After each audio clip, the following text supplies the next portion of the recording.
사울아 사울아 내가 왜 나를 핍박하느냐 하는 음성을 들었다. 그래서 그가 주님 누구십니까? 하고 물으니 나는 내가 핍박하는 예수다. 일어나서 성 안으로 들어가거라. 내가 해야 할 일을 일러줄 사람이 있을 것이다 하는 음성이 들려왔다. 그와 동행하는 사람들은 소리를 들었으나 아무도 보이지 않으므로 말을 못하고 멍하게 서 있었다. 사울은 땅에서 일어나서 눈을 떴으나 아무것도 볼 수가 없었다. 그래서 사람들이 그의 손을 끌고 다마스쿠스로 데리고 갔다. 그는 사흘 동안 앞을 보지 못하는 상태에서 먹지도 않고 마시지도 않았다. 그런데 다마스쿠스에는 아나니아라는 제자가 있었다. 주님께서 한산 가운데서 아나니아야 하고 부르시니 아나니아가 주님 여기 있습니다 하고 대답하였다. 주님께서 아나니아에게 말씀하셨다. 일어나서 고등길이라고 부르는 거리로 가서 유다의 집에서 사울이라는 다소 사람을 찾아라. 그는 지금 기도하고 있다. 그는 한상 속에 아나니아라는 사람이 들어와서 자기에게 손을 얹어 시력을 회복시켜 주는 것을 보았다. 아나니아가 대답하였다. 주님, 그가 예루살렘에서 주님의 성도들에게 얼마나 해를 끼쳤는지를 나는 많은 사람에게서 들었습니다. 그리고 그는 주님의 이름을 부르는 사람들을 잡아갈 권한을 대제사장들에게서 받아가지고 여기에 와 있습니다. 주님께서 그에게 말씀하셨다. 가거라. 그는 내 이름을 이방 사람들과 임금들과 이스라엘 자손 앞에 가지고 갈 내가 택한 내 그릇이다. 그가 내 이름을 위하여 얼마나 많은 고난을 받아야 할지를 내가 그에게 보여주려고 한다.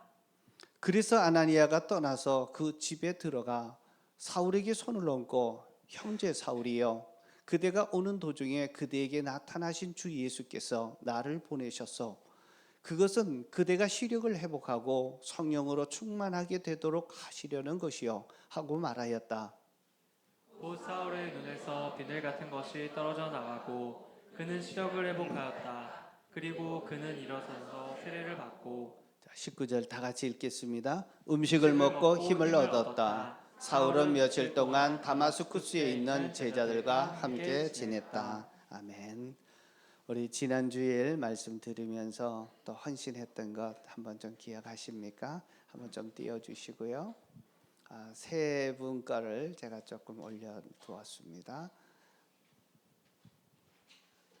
우리 다 같이 한 목소리로 좀 읽겠습니다. 기도하며 떠오르는 VIP에게 연락하고 만남을 약속하겠습니다. 피곤하게 살았던 것, 제 힘으로 제가 주인 되어 살았던 것이라면 회개합니다.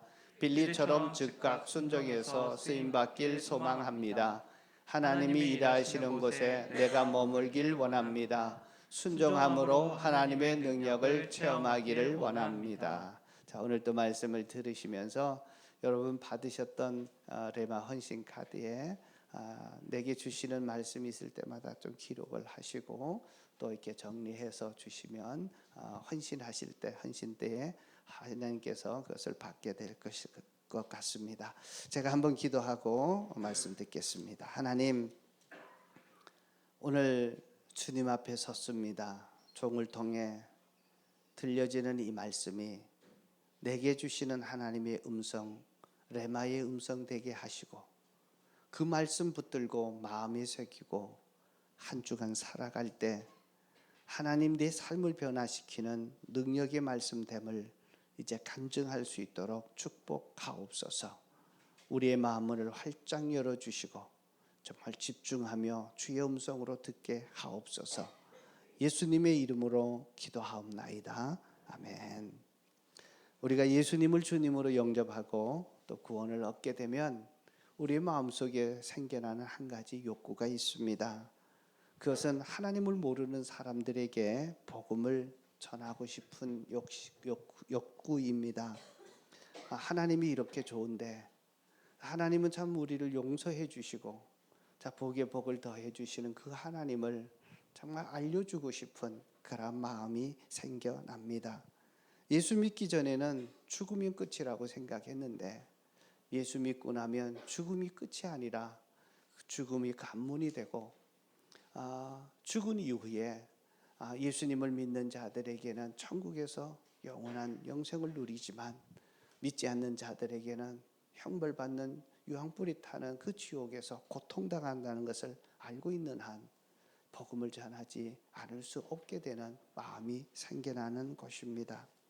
그래서 복음을 전하고 전도하다 보면 잘 받아들이는 사람이 있는가 하면 거부하는 사람이 있고, 거부하는 것을 뛰어넘어서 이제는 거부감을 정도가 아니라 조롱하고 핍박하는 사람들도 있게 됩니다.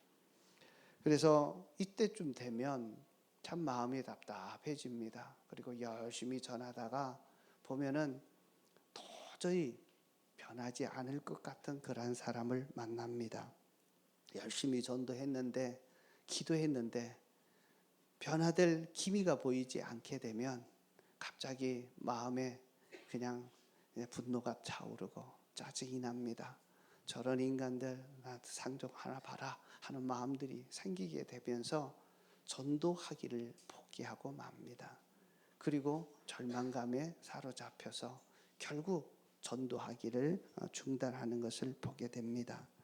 자, 오늘 내 주변에서 여러분 전도하다가 정말 안 변하는 사람들 꼭 만나게 될 것입니다. 그런 분들이 계십니까? 지금 어떻게 하고 계십니까? 계속 전도하고 계십니까? 아니면은 그냥 마음을 포기하고 계십니까? 자, 오늘 보면 도저히 변하지 않을 한 사람이 있는데 그 사람이 사울입니다. 그런데 이 사울이 변화됐습니다. 하나님을 믿는 자녀가 되었을 뿐만 아니라 전 세계에 정말 주님의 복음이 전해지도록 쓰임받는 최고의 전도자로 쓰임받은 하나님의 위대한 일꾼이 되었습니다. 자, 포기하지 마십시오. 여러분이 전도했던 그 한 사람이 또 이렇게 변할지 누가 압니까? 그리고 도저히 변하지 않을 것 같아서 절망하고 낙심하고 그리고 전도하기를 중지하고 있었다면 다시 한 번 더 마음을 다잡고 그 영혼을 향해 기도하고 전도할 수 있기를 주의 이름으로 축복합니다. 그런 의미에서 사울은 우리에게 새로운 소망을 주는 또 인물이기도 합니다. 전도에도 아무런 변화가 없는 것 같은 사람을 만날 때, 자, 낙심하지 마시고 기도하면서 전도해야 될 이유가 있습니다. 제가 세 가지로 여러분들에게 말씀을 드리려고 합니다. 첫 번째는 사울 같은 사람도 변화받았으니 그 사람도 하나님이 변화시킬 것이다 라고 하는 것 때문에 그렇습니다. 하나님께서는 사울 같은 사람도 변화시키셨습니다. 전도한다는 것은 내가 하는 것이 아니라 주님이 하십니다.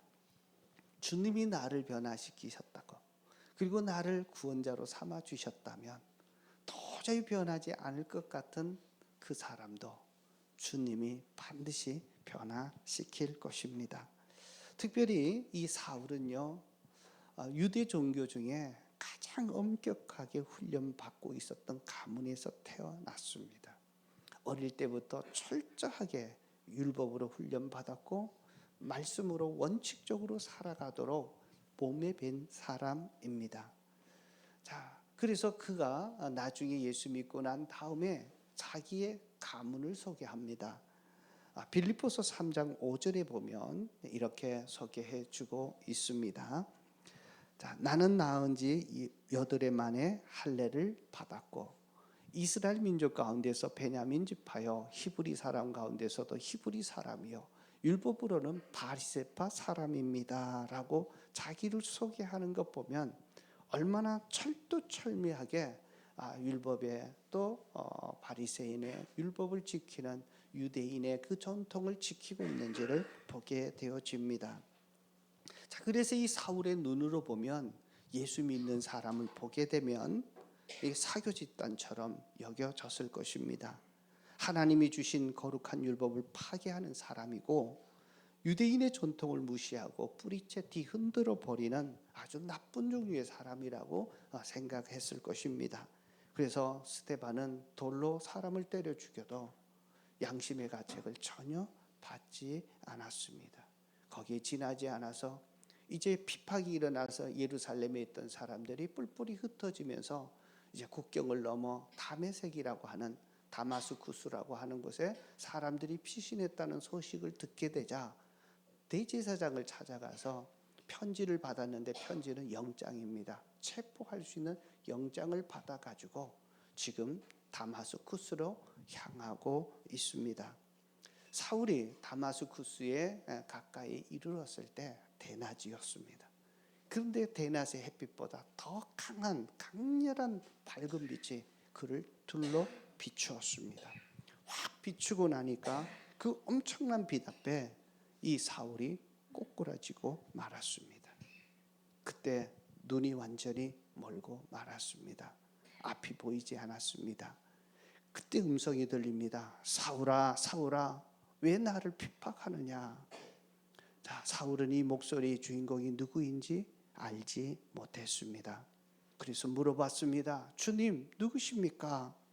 그때 빛 가운데 나타나신 예수님께서 그에게 말씀하십니다. 나는 네가 핍박하는 예수다. 사울은 예수님을 한 번도 만나본 적이 없습니다. 그런 기록이 없습니다.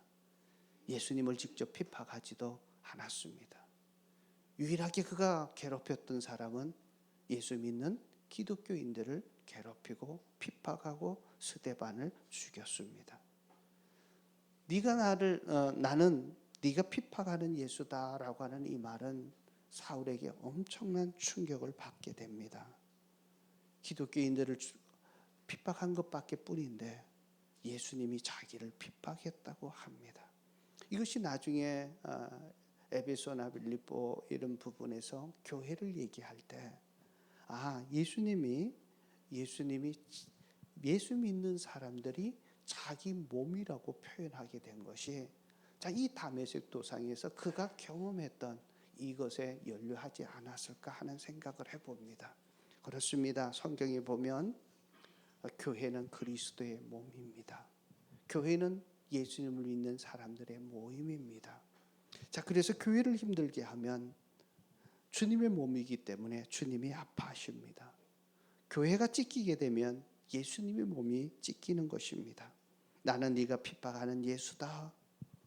사울의 입장에서는 예수님은 십자가에 못 박혀 죽은 자로 알고 있었는데 자기가 직접 나타나셨던 그 예수님은 부활하신 주님이셨고 죽으신 분이 아니라 지금도 살아계신 분이라고 하는 사실은 그에게 엄청난 충격이었습니다. 이 사실 앞에 사울이 꺾였습니다.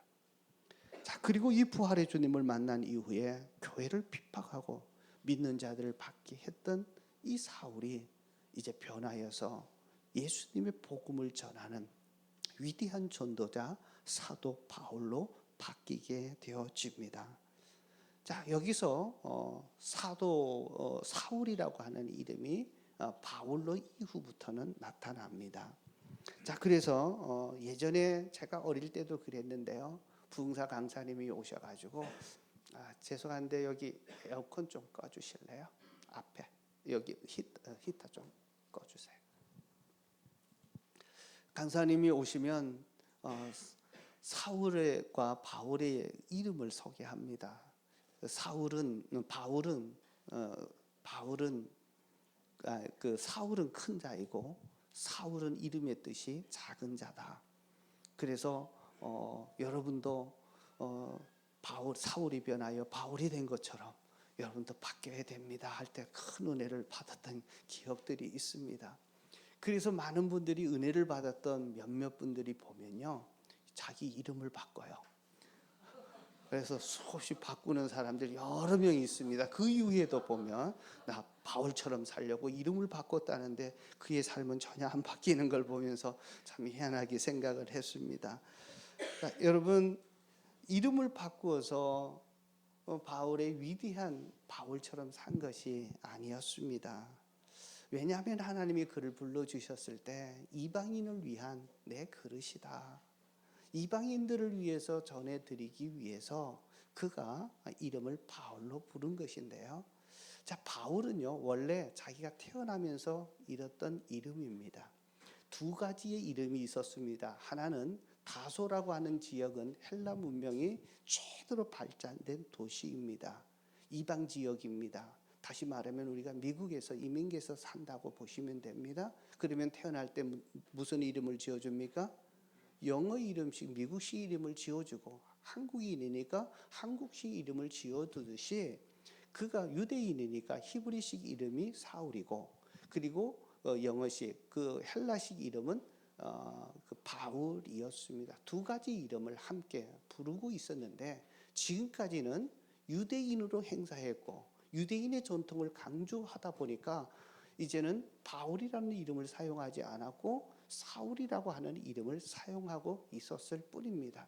그래서 예수 만나서 사울이 변해서 바울이 된 게 아니라 원래 가지고 있던 이름인데, 이제 이방인들에게 복음을 전하려고 하니까 그 대상자들이 히브리인들, 유대인들이 아니라 이방 민족들에게 그들이 친숙할 수 있는 그 이름을, 그들의 말을 사용했을 뿐입니다. 이해가 되십니까? 그래서 지금까지는 중요한 것은 이름을 바꾸라는 게 아니라 우리의 삶의 방향을 바꿔야 합니다. 예수님을 만나고 난 이후에 바울은 사명자로 바뀝니다. 전도자의 삶을 살게 되어집니다. 그래서 우리가 이름을 바꾸는 것이 아니라 삶의 방향을 바꾸고 전도자의 삶을 사는 사명자로 사는 것이 참 귀하다라고 하는 것입니다. 예수님을 믿는 모두들은 하나님의 선택을 받은 사람들입니다. 선택받은 자들이 사명자입니다. 예수님이 나를 구원하신 이유와 목적이 있다면 나를 통해서 믿지 않는 가족들, 믿지 않는 죄인들을 구원하기를 위함입니다. 그래서 이름을 바꾸려고 하지 말고 내 사명을 바꾸시기를 축복합니다. 영혼 구원하는 전도하는 자 되기를 다시 한번 축복합니다. 사명을 바꾸지 않으면 이름을 수백 번 바꿔도 역시 그를 통해서는 그러한 전도의 열매, 하나님이 원하는 사명의 열매는 나타나지 않을 것입니다. 자, 사울이라고 하는 이 사람은요, 원칙주의자들입니다. 어릴 때부터 철저하게 율법 교육으로 훈련을 받았던 자들입니다. 그래서 절대로 그것에 굽히지 않습니다. 자, 게다가 사울은 성격이 아주 포악합니다. 개팍합니다. 그래서 자기와 같이 뜻을 같이 하지 않는 예수 믿는 사람들을 볼 때 유대교를 파괴하는 사람이라고 생각해서 남녀들을 잡아다가 옥에다 갖추고 심지어 죽이는 일까지도 양심의 가책을 전혀 받지를 않았습니다. 자, 이렇게 살다가 보니까 실제로 사울은요, 하나님이 그를 변화시켰습니다. 제가 이 말씀을 드리는 것은 사울은 누가 보더라도 예수 믿을 사람이 아니었습니다. 근데 누가 변화시켰습니까? 예수님이 직접 변화시키십니다. 자, 여러분들이 지금 전도하고 있었던 가족들 중에 막 열심히 기도하고 열심히 애를 쓰는데 그때마다 마음이 낙담되고, 자, 그래서 자기 말을 듣지 않아서 내 뜻대로 되지 않아서 나로 하여금 분노가 일어나게 하고 성질나게 하는, 아까 간증할 때 들었던 301호 그 부처럼 그런 사람들이 있지 않습니까?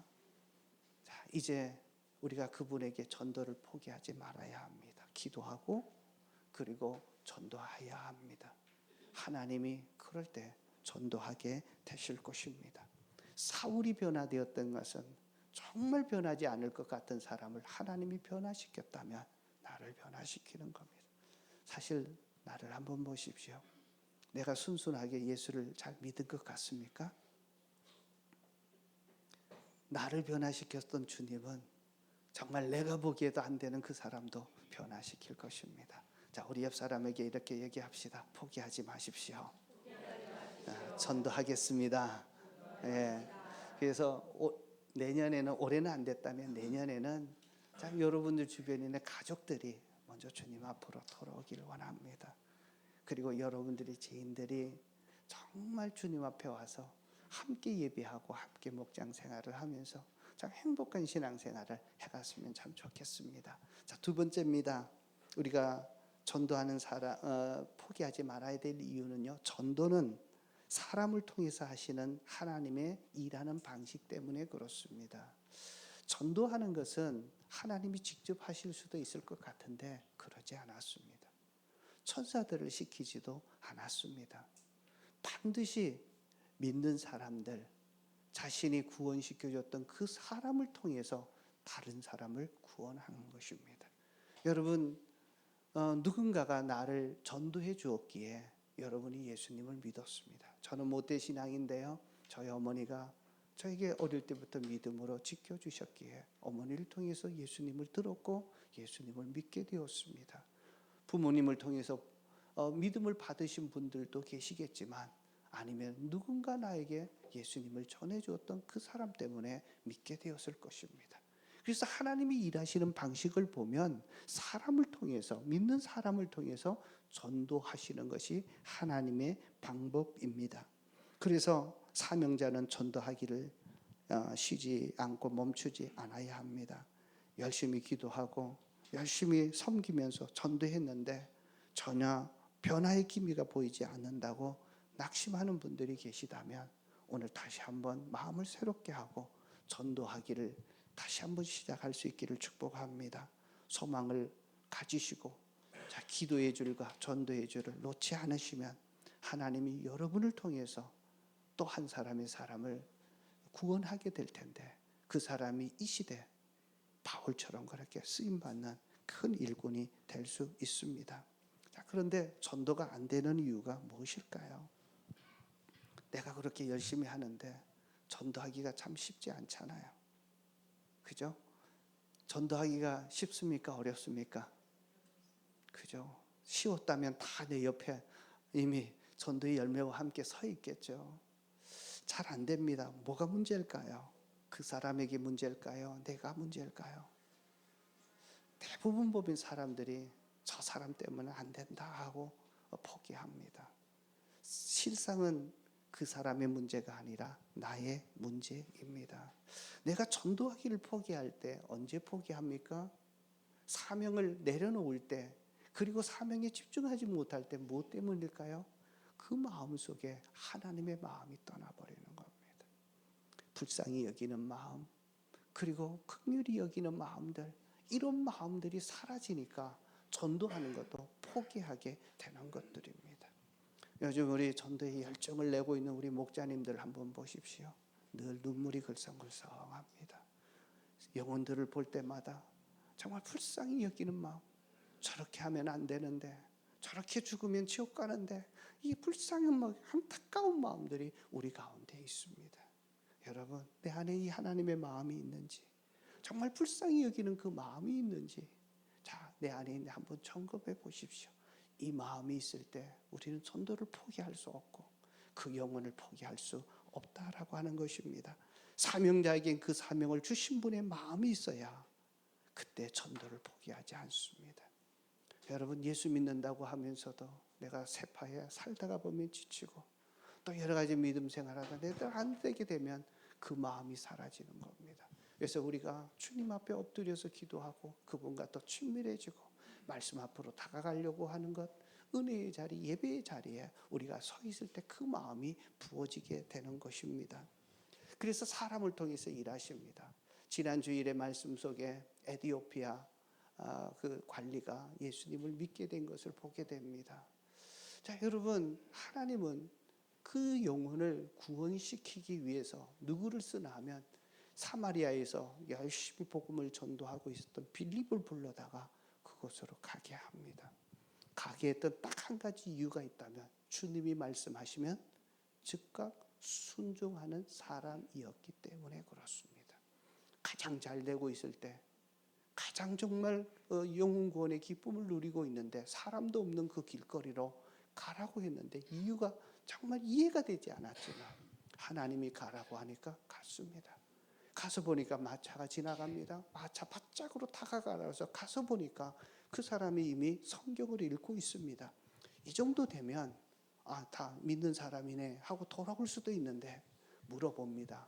읽고 있는 것이 이해가 됩니까? 근데 가르쳐 주는 사람이 없어서 나는 이해할 수 없습니다. 좀 올라와서 가르쳐 주십시오. 그래서 그 성경 말씀으로부터 시작해서 예수님이 죽으심과 예수님의 부활을 증거하고 나서 예수님을 영접하게 됩니다.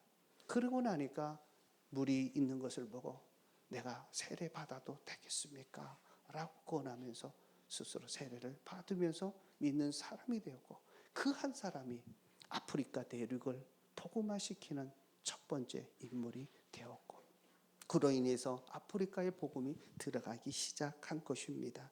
여러분, 아무도 누군가를 할 수 없을 때 정말 영혼에 대해서 순종하고 있는 사람들을 통해서 그 일들을 이루십니다. 저는 우리 은혜로교회 성도님들이 올해 24년도 잘 지나갑니다. 너무너무 감사한 것은 정말 12월 달만 해도 많이 예수님을 영접하고 받아들이는 일이 있었습니다. 어제도 4명의 우리 형제 자매들이 예수 영접 모임을 하게 되고 예수님을 모셔드렸습니다. 자, 예수님을 영접하게 됐는데요, 자기 모습을 보면서 얼마나 감사한지 모르겠어요. 자, 계속해서 있게 되고, 자, 믿는 자들이 날마다 세례를 받게 되는데 다음 주일에 한 분이 세례를 받습니다. 그리고 그 다음 주일에 3명이 이 세례를 또 준비합니다. 2025년도를 시작하면서 하나님께서 우리 교회를 통해서 우리 성도들을 통해 일하시고 계시다는 것을 보면서 얼마나 감사한지 모르겠습니다. 여러분, 하나님의 일하시는 방법은 믿는 사람을 통해서 일하는 것입니다. 천사를 통해서 일하지 않고 하나님이 직접 일하지 않는 이유가 그것입니다. 자, 그러면 왜 하나님께서는 사람을 통해서 일하실까요? 어떻게 보면 일하는 효율성이 확 떨어지는데, 믿는 사람들이 다 전도하지도 않는데 왜 굳이 믿는 사람들을 통해서 일하려고 하실까요? 전도가 중요한 것이 아니라서 아닙니다. 하나님에게서 한 맺힌 소원이 있는데 그것은 이 세상의 모든 사람들이 구원받는 일들입니다. 이것은 하나님께서 인간을 창조하셨을 때 가지셨던 창조적인 목적이기도 합니다. 아담과 하와를 만드시고 이 땅에 정말 생육하고 번성하라고 말씀하시면서 하나님을 경외하는, 정말 하나님 앞에 경건하게 살아가는 하나님의 백성으로 이 땅에 가득 차기를 원했습니다. 그러나 아담과 하와가 선악과를 따먹고 하나님의 왕되심을 거부하고 하나님의 그 사명과 상관없이 살기 시작하면서 이 땅에 저주가 들어왔고 이 땅에 질병이 들어왔고 죽음이 들어왔고, 그래서 지금까지 이어오고 있는 것입니다. 전 세계적으로 기독교인들이 20%가 되지 않습니다. 나머지 80%는 다 믿지 않는 다른 종교에 심취해 있는 사람들입니다. 우리나라만 보더라도 22년도 통계를 보면 85%의 사람들이 예수를 믿지 않습니다. 15%만 기독교인들입니다. 근데 기독교인들은 가나안 기독교인들도 포함되어 있습니다. 가나안 안 간다 하는 거예요. 안 나가 하는 게 가나안이거든요. 자, 믿는다고 하면 교회도 나오지 않는 일이 다 포함되어 있고 심지어는 여기 이단들까지 다 포함되어 있는 숫자입니다. 그러니까 우리가 10명을 만나면 1명 반만 예수 믿고 나머지는 믿지 않는 사람들입니다. 자, 그러니까 하나님은 이 모든 사람들을 다 구원하기를 원하는데 하나님이 직접 하면 빠를 텐데 왜 그렇게 말도 듣지 않는 우리 사람들을 통해서 그렇게 구원하기를 원하실까요? 그것은 다름 아닌 우리를 사랑하기 때문에 그렇습니다. 한 영혼 구원받을 때 하나님은요, 천국에서 정말 이 세상에서 경험해 보지 못했던 최고의 기쁨을 누리고 있습니다. 누가복음 15장 7절에 보면 예수님이 이런 말씀을 하십니다. 다 같이 한번 읽어보겠습니다. 내가 너에게 말한다. 이와 같이 하늘에서는 회개할 것이 없는 의인 99보다 회개하는 죄인 한 사람을 두고 더 기뻐할 것이다. 자, 의인 99명이 있다면 얼마나 큰 기쁨이겠어요. 그러나 그보다 죄인 하나가 회개하고 하나님의 자녀되는 그것이 하나님의 더 큰 기쁨입니다. 영혼 구원하는 그 하나님의 기쁨, 큰 기쁨을 우리로 하여금 함께 맛보고 누리게 하기 위함입니다. 이 세상에 살면서 우리가 어떻게 천국의 하나님의 그 기쁨을 누릴 수 있겠습니까? 하나님은 가장 좋은 것을 우리가 가장 좋을 때 기뻐하지 않습니까? 그 기쁨을 우리가 함께 누리기를 원하는데 그 누리는 방법이 한 영혼을 구원하고 전도하는 일들입니다. 그럴 때 우리가 하늘의 상급을 알게 되고 누리게 될 뿐만 아니라 하나님은 우리를 칭찬하십니다. 잘하고 있다. 그래서 하나님의 격려를 받고 하나님의 칭찬을 받게 될 때 우리의 삶에 새로운 힘이 솟아납니다. 그리고 한 영혼을 구원했던 그 사람에게 천국 가서 큰 상을 받게 될 것입니다. 누구를 위해서? 우리로 하여금 전도하게 하냐면 우리를 위해서 하시는 겁니다. 이 땅에 살면서 천국의 기쁨을 누리게 하고 행복하게 하고 만족하게 하시고, 그리고 이 세상 힘든 세상을 살아가면서 정말 잘하고 있다고 하나님의 격려를 받고 하나님의 용기를 받고 정말 다시 한번 칭찬을 받는 그런 삶이 되게 만드시고, 하나님 앞에 갔을 때 잘했다고 상급받던 인생 되게 하는 것, 그것이 전도에 있기 때문에 그렇습니다. 한 영혼이 구원받을 때 기뻐하는 것을 아는 사람은 그 기쁨에 동참합니다. 우리 은혜로 교회가 참 그래도 자주 세례를 주고 있습니다. 그러죠? 지난주일에도 줬고 2주 동안 연속해서 줬는데요. 지난주일 제가 세례 드리는 모습을 이렇게 보면서 얼마나 정말 기쁨이 넘쳤는지 모릅니다. 우리 성도님들이 정말 기쁨으로 세례 받는 자들을 위해서 축복해주고 함께 축하해주는 장면을 봅니다. 이것이 천국의 잔치의 기쁨에 동참하는 일이 아닌가 싶습니다. 나도 전도하고 싶었는데 내가 못했지만 한 영혼이 구원받는 것에 대해서 진심으로 기뻐하고 함께 축하해주는 이 모습, 이것이 바로 천국 기쁨을 아는 자들이고 누리는 자가 아닌가 싶습니다. 다음 주일에 1명이 있고 그 다음 주일에 3명이 또 기다리고 있습니다. 우리가 함께 축복해 주시면서 정말 이렇게 구원받는 자들이 우리 성도들의 축하와 또 그 모습을 바라보면서 내가 이렇게 하나님의 자녀된 것이 이렇게 대단한 일이구나, 축하받을 일이구나 참 느낄 수 있도록 그렇게 해주시면 좋겠습니다. 한 가지 더 좀 이렇게 붙여주시면, 요즘 보면 이제 이렇게 선물을 준비하는데 될 수 있으면 좀 포장을 좀 하시고요. 과자 한 봉지라도, 그러나 많은 것 아니셔도 됩니다. 생필품 작은 거 하나라도 하시고 거기에다가 참 축하한다는 메시지 한마디라도 좀 적으셔가지고 해주시면 얼마나 더 듣는, 이렇게 가져가서 보시는 분이 또 감동이 되지 않을까 하는 생각을 해봅니다. 여러분, 정말 하나님은 믿는 자를 통해서 구원시킵니다. 그런데 오늘 사도 그 사울이 구원받는 장면이 나옵니다. 사울이 생각할 때 다메섹에 믿는 자들이 모여 있어. 자기 생각에 내가 가서 잡아와야지 하고 다마스쿠스를 향하고 있습니다. 근데 하나님은 놀라운 계획을 갖고 계셨습니다. 왜요? 도저히 변할 것 같지 않았던 이 사울을 내가 변화시키리라. 그래서 그를 변화시킬 한 제자를 준비하고 있었습니다. 그가 누구였나 하면 아나니아라고 하는 제자입니다. 그는 전도하기를 포기하지 않았고 한 영혼을 위해서 정말 기도하며 준비된 자였습니다. 주님이 말씀하시면 즉각적으로 순종할 사람이었습니다. 환상 중에 하나님께서 그 사울에게 찾아갈 것을 구체적으로 말씀하는 것을 보게 됩니다.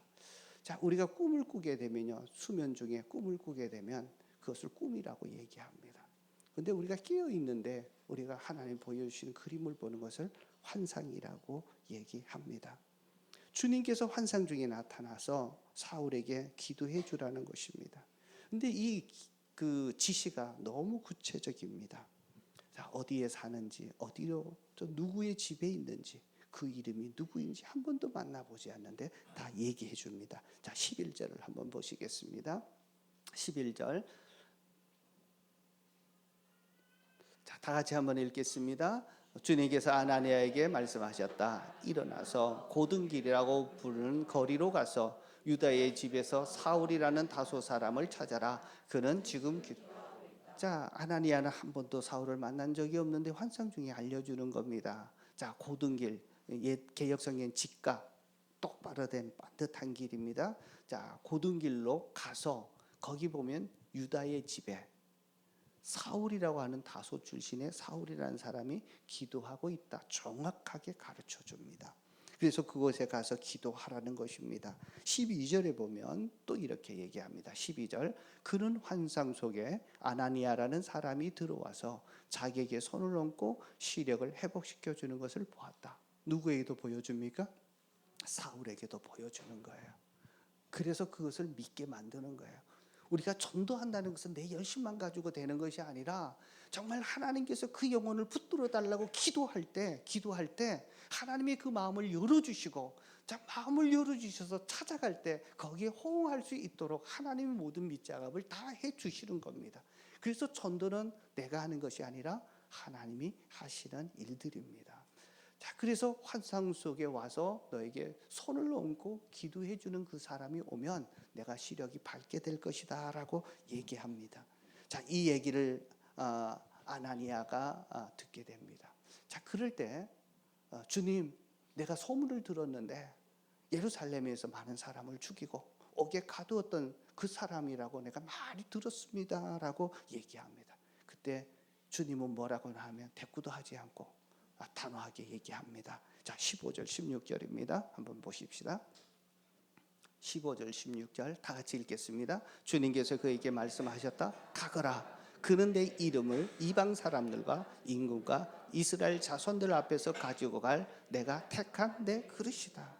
그는 변화되지 않을 사람이 아니라, 예수 못 믿을 사람이 아니라 내가 선택한 나의 그릇이다. 나의 사명자다 라고 불러주십니다. 자, 그러자 그 얘기를 들었던 저는 즉각적으로 아나니아는 순종합니다.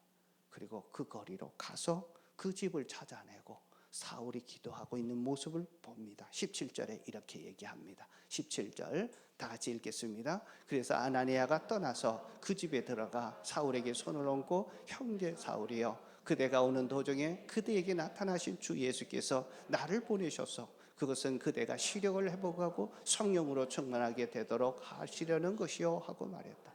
한번 보세요. 한 번도 만나지 않았습니다.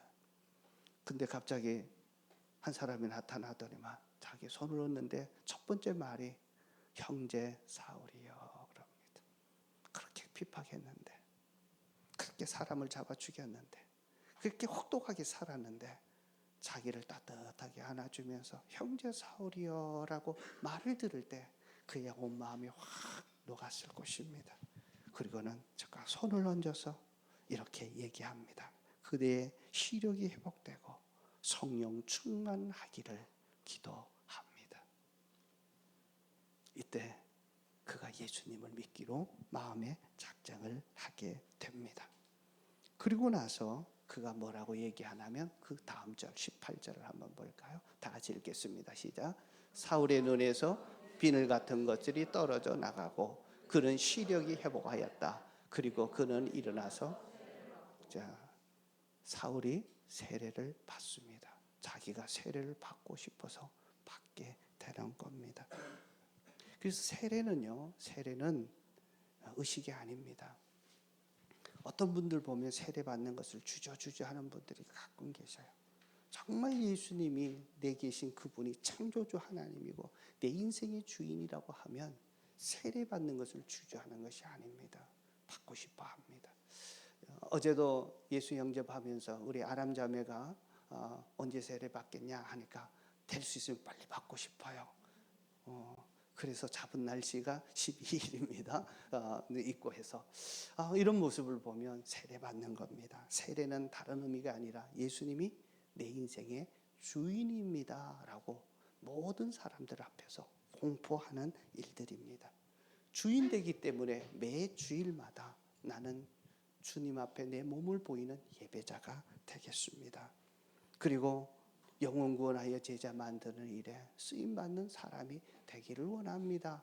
자, 그것이 주인됨을 인정하는 세례입니다. 그래서 내가 예수 영접했지만 이제 많은 사람 앞에서 내가 예수 믿는 사람이라는 것을 당당하게 알리는 세례를 그때 받게 되는 것입니다. 자, 그렇게 변하지 않을 것 같았던 이 사울이 아나니아의 인도를 받아서 예수님을 믿고 세례받게 되는 은혜가 임하여 있습니다. 여러분, 영혼 구원하는 일을 사명자로 부르심을 받았다는 것을 다시 한번 확인할 수 있기를 축복합니다. 그래서 사울 같은 사람 만나더라도 나를 통해서 구원할 모양이다. 그래서 기도하기를 쉬지 마시고 전도하기를 포기하지 마시고 낙심하지 마시고 계속해서 기도하면서 전도할 수 있기를 축복합니다. 여러분이 변할 것 같지 않았던 그분이 이 시대에 바울처럼 그렇게 위대한 전도자로 쓰임받을 수 있을 것입니다. 옆 사람에게 얘기합시다. 우리 사명으로 다시 재무장합시다. 자, 전도하기를 포기하지 않겠습니다. 자, 그럴 때 세상에서 누릴 수 없는 하늘의 기쁨을, 하늘의 상급을 여러분들은 보게 될 겁니다. 세 번째입니다. 하나님께서 위기에서 전도하게 되면 어떤 일이 일어나냐면 하나님께서 위기에서 우리를 구출해 주십니다. 예수님을 영접하고 나면 꼭 좋은 일만 생기는 것이 아닙니다. 어떤 경우에는 배우자로부터 핍박을 받기도 하고 친지로부터 배척을 당하기도 하고 그리고 어떤 경우에는 직장이나 생업에서 어려움이 생기기도 합니다. 예수 믿으면 다 편해지고 어려운 일이 없어지는 것이 아니라 그런 일들이 생긴다는 것을 여러분은 알고 있어야 합니다. 또 기대하셔야 합니다. 자, 왜 그러냐 하면 지금까지 내가 예수를 믿지 않게 되면 어둠의 나라에 정말 세상에 찬탈했던 사단의 종이 되어서 거기서 살고 있었는데 내가 예수님을 믿고 복음을 전해듣고 예수님을 영접하는 그 순간에 어둠의 나라에서 빛의 나라, 하나님의 나라로 바뀌어졌습니다. 그러면 자기를 관할하고 자기 소유라고 주장하고 있던 사단이 잘했다라고 박수 쳐줄 것 같습니까? 길을 쓰고 다시 한번 나를 잡아서 어둠의 세계로, 어둠의 나라로 끌고 가려고 하지 않겠습니까? 그것을 우리는 영적인 싸움이라고 얘기합니다. 영적인 싸움이 있습니다. 자, 좋은 일만 일어나지 않습니다. 그러나 걱정할 필요는 전혀 없으십니다. 왜요? 하나님이 우리를 보호해 주시기 때문에 그렇습니다. 그 누구도 어떤 권세도 하나님의 품에서 우리를 빼앗아낼 자가 없기 때문에 그렇습니다. 예수 믿습니까? 하나님이 우리를 보호하시고 우리가 사명을 계속 가지고 있는 한 그 누구도 내 생명을 해할 수 없습니다. 몸이 아프신 분들 정말 몸이 아프다고 사명 포기하지 마시기를 축복합니다. 자, 그 사명 붙들고 있을 때 하나님이 나를 다시 한번 붙들어 주시고 위기에서 구출시켜 주셔서 하나님 앞에 섰을 때 큰 상급 받을 수 있는 큰 사명자로 나를 다시 한번 세우기 위하심입니다. 사랑하는 성도 여러분, 두려워하지 마시고 전도할 때 바울을 또 구원해 주십니다. 이렇게 하면서 다마스쿠스에서 제자들과 함께 지나서 그 다음에 바로 회당으로 찾아갑니다. 회당으로 찾아가서 열심히 예수님을 증거하기 시작합니다. 21절에 보면 이렇게 합니다. 21절 다 같이 한번 읽겠습니다.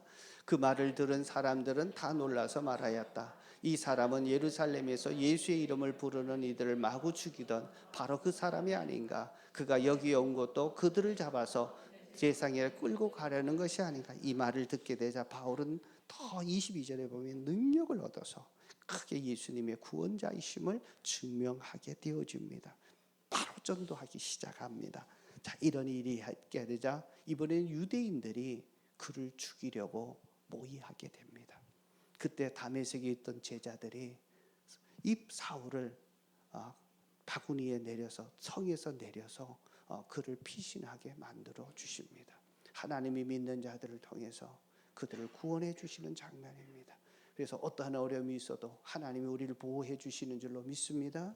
그리고 예루살렘으로 갔습니다. 예루살렘 가니까 또 문제가 생겼습니다. 뭐냐 하면 예루살렘에는 스데반이 죽고 많은 사람이 오게 갇혔습니다. 그러니까 사도들조차도 이 사울이 다시 예수님을 믿었다는 사실을 받아들이려고 하지 않습니다. 혹시 거짓으로 해서 내가 예수 믿었다라고 와가지고 다 파악을 해가지고 한꺼번에 싹 죽이려고 하지 않겠냐, 이런 마음들이 왜 안 들겠습니까? 그래서 만나지도 않고 접근도 하기를 두려워하고 있을 때 하나님은 바나바를 붙여주십니다. 바나바가 그에게 다메섹에 있었던 일들, 그리고 열심히 증거했던 일들, 자, 그런 얘기들을 해주면서 그들에게 하면서 사도들과 함께 교제하게 만듭니다. 그래서 함께 지내게 되어집니다. 그리고 나서 곧바로 헬라파 유대인들에게, 그리스 말을 하는 사람들에게 가서 예수님을 증거하면서 하게 됩니다. 또 논쟁이 일어납니다. 그 논쟁에서 성령 충만한 이 사울을 누가 당해낼 수 있겠습니까? 자, 그러니까 이번에는 그 유대인들이 또 음모를 꾸집니다. 이제 저 사울을 죽이자. 그래서 또 죽이기로 모의를 하게 될 때, 이번에는 그 예루살렘 교회 성도들이 그것을 알고는 그를 데려다가 몰래 어디로 가나 가이사라로 보내는데, 가이사라는요 해변가입니다. 항구 도시예요. 총독이 임했던 그곳으로 데리고 가서 배를 태워가지고 다소로 보냅니다. 다소는 사울의 고향입니다. 안전된 곳으로 그를 다시 보내게 되면서 그를 위기에서 막아주십니다. 누가 그렇게 하셨습니까? 하나님이 그렇게 하셨습니다. 이제 말씀을 맺겠습니다. 여러분, 정말 변하지 않을 것 같은 사람을 위해서도 우리가 계속 기도하고 전도해야 될 이유가 있다면 그것은 바로 사울을 변화시키신 하나님 때문입니다. 그러나 우리가 전도하지 못하는 것은 하나님의 아버지의 마음이 내게 없기 때문에 그렇습니다. 그래서 주님의 소원을 이루어드리기 위해서 우리는 부름받은 자라면 기도해야 합니다. 하나님의 마음이 있고, 다른 영혼을 볼 때 불쌍히 여기는 마음이 있고, 저 영혼 보면 지옥 가는데 어떡하나 안타까운 마음이 들 수 있도록 기도할 때 하나님의 사랑이 부어지고 그 마음이 부어질 때 전도의 사명을 계속할 수 있습니다. 전도할 때 하나님은 우리의 삶을 책임져 주시고 우리를 위기 속에서 건져 주십니다. 마태복음 6장 33절에 보면, 자, 너희는 먼저 그의 나라와 그의 의를 구하라. 그리하면 이 모든 것을 너희에게 더하시리라. 전도에 집중하게 되면 하나님께서 내 삶의 필요도 공급해 주십니다. 그리고 책임져 주십니다. 그리고 많은 위협에서부터 막아주시고 그렇게 말씀하십니다. 사랑하는 성도 여러분, 내 힘으로 내 열심을 가지고 내 인생을 살려고 하지 마시고, 여러분을 부르셨던 주님의 부르심 앞에 전도하는 일에 열심 내고 하나님께서 내 삶을 책임지시고 나를 보호해 주시고 나를 하늘의 큰 일꾼으로 세워서 그 기쁨을 누리게 하는 일에 쓰임받는 저와 여러분들 되시기를 주의 이름으로 축복합니다. 여러분, 오늘 이제 헌신카드 한번 내시고요, 한번 한 절 한번 적어보시면 좋겠습니다. 한 줄이라도 한번 좀 적어보십시오. 제가 전했던 말씀 중에 한 말씀을 한번 이렇게 적어보십시오. 사울을 변화시켰던 분, 특별히 여러분들에게 생각나는 사울과 같은 분이 계시다면 그 영혼을 위해서 기도하고 그 영혼을 전도하겠습니다.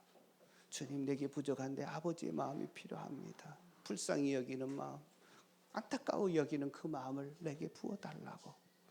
그리고 전도하는 삶을 사는 자들에게 주님이 책임지시고 내 삶을 윤택하게 하시고, 그리고 나를 보호해 주신 위기로부터, 위험으로부터 보호해 주시는 그 하나님을 간증하며 살 수 있는 여러분들 되실 것입니다.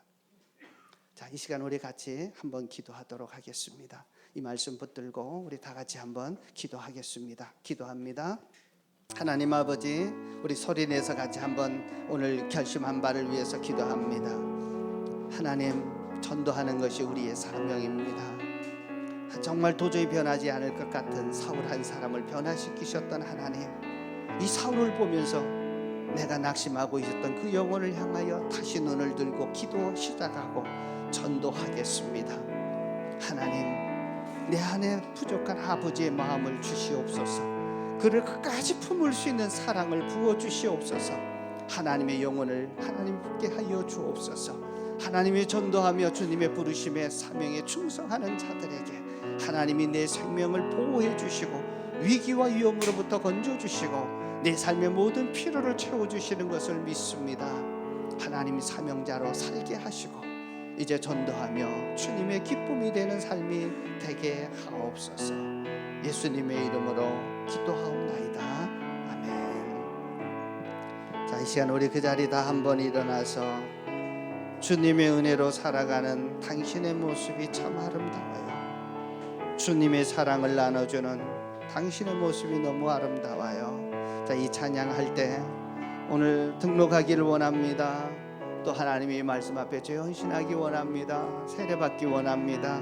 예수 영접 모임에 참석하겠습니다. 그러시는 분 계시다면 자, 앞으로 나오셔서 또 오시면 제가 여러분을 위해서 기도해 드리겠습니다. 손을 앞으로 내미시고 주님의 은혜로 살아가는 주님의 은혜로 살아가는 당신의 모습이 참 아름다워요. 당신의 모습이 참 아름다워요.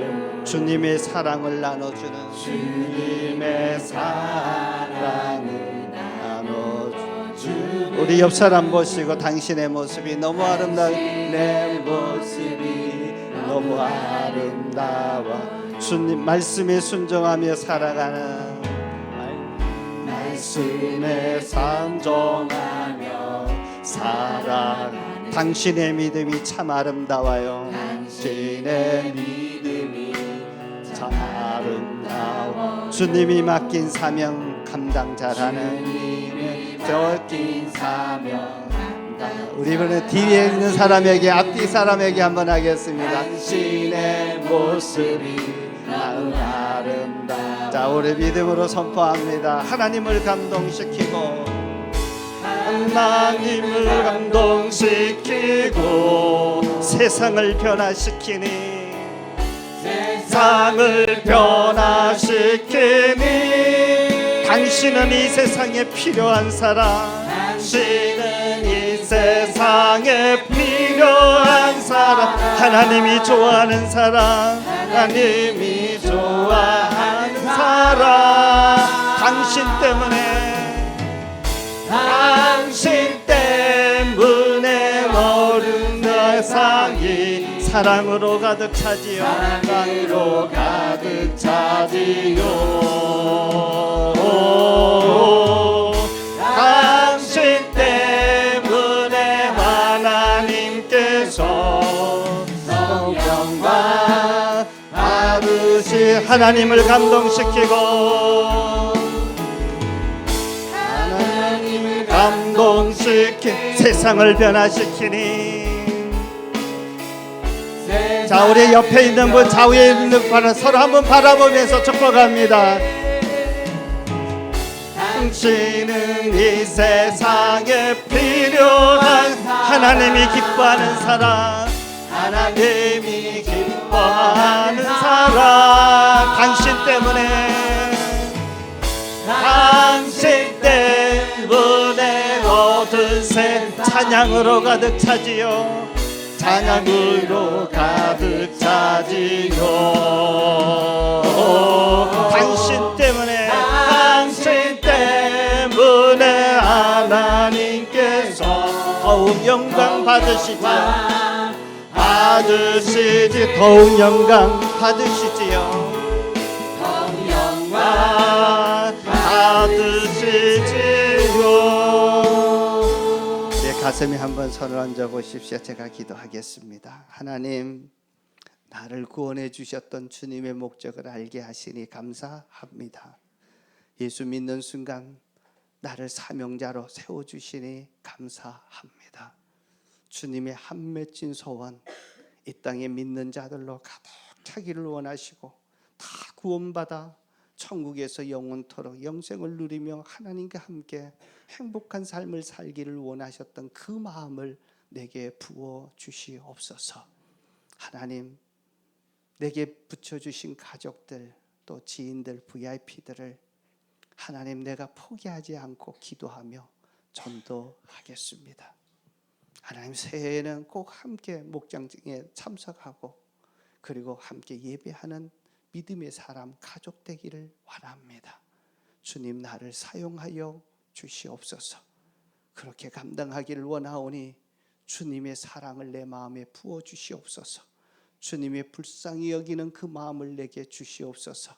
십자가의 그 사랑, 모든 것을 주셨던 그 사랑으로 그 영혼들을 품을 수 있게 하시고 주님께로 인도할 수 있는 참된 전도자 되게 하시고 그 영혼이 이 시대 사울처럼 바울처럼 그렇게 쓰임받는 하나님의 일꾼 될 것을 바라봅니다. 주님, 전도할 때 내 삶을 책임져 주시고 위기에서 건져 주시고 천국의 상급을 준비하여 주시는 하나님의 그 큰 은혜를 매일의 삶 속에서 누리며 간증하며 살게 하옵소서. 이제는 평안한 마음으로 세상에 돌아가십시오. 선한 일의 용기를 가지고 악을 악으로 갚지 마십시오. 항상 연약한 자를 도우며 병든 자를 돌아보십시오. 고난당하는 이웃을 위로하십시오. 모든 사람을 존경하며 주님의 몸된 교회를 사랑하며 봉사하십시오.